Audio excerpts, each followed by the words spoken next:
என்னோட அக்கா மேரேஜுக்கு நான் இன்விடேஷன் வைக்க போகிறப்போ நான் ரொம்ப மதிக்கிற ஒரு பெரியவர் என்னை பார்த்து கேட்டார், 3 வருஷத்துக்கு முன்னாடி நடந்த உங்கள் பெரிய அக்காவுடைய நிச்சயதார்த்தத்துக்கு நான் வரும்போது நீ என்னை பார்த்துட்டு ஒரு வாங்கன்னு கூட ஒரு வார்த்தை சொல்லாமல் போயிட்ட அப்படின்னு கேட்டார்.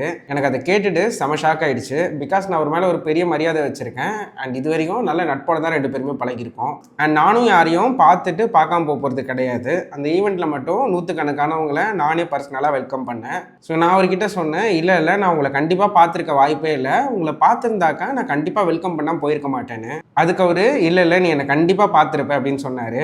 எனக்கு அப்போ தான் ஒரு விஷயம் ரொம்ப தெளிவாக புரிஞ்சுது. ஒரு 300 பேர் வர ஒரு சின்ன ஃபங்க்ஷன்லேயே நம்மளை நல்லா தெரிஞ்ச நல்லா பழகக்கூடிய நபர்களே மிஸ் அண்டர்ஸ்டாண்ட் பண்ணிக்கிறாங்கனாக்கா இந்த உலகத்தில் இருக்கிற எல்லாருக்கும் நம்மளால் நல்லவங்களாக இருக்க முடியுமான்னு கேட்டால் கண்டிப்பாக வாய்ப்பு கிடையாது. ஸோ என்ன சொல்ல வரேன்னா, உங்களை இவ்வளோ ஈஸியாக தப்பாக புரிஞ்சிக்கக்கூடிய மனிதர்கள்கிட்ட நீங்களே உங்களை எக்ஸ்பிளைன் பண்ணியே சாகாதீங்க. அண்ட் அந்த மாதிரி ஆட்கள்கிட்ட கொஞ்சம் டிஸ்டன்ஸ் மெயின்டைன் பண்ணியே இருங்க. பிகாஸ் அவங்க கூட பழகிறதுன்றது ஈஸியாக உடையக்கூடிய கண்ணாடி கிளாஸை கையில் வச்சுட்டு சுற்றுறதுக்கு சமம். ஈஸியாக சின்ன சின்ன குறைலாம் கண்டுபிடிச்சி உடஞ்சி போகிறது இல்லாமல் நம்ம கையும் கிழிச்சிருவாங்க. புரிஞ்சிருக்கோன்னு நினைக்கிறேன். அண்ட் லைஃப்பில் க்ரோ ஆகணும்னு நினச்சிங்கன்னா do follow my account and see you in another video. Bye guys.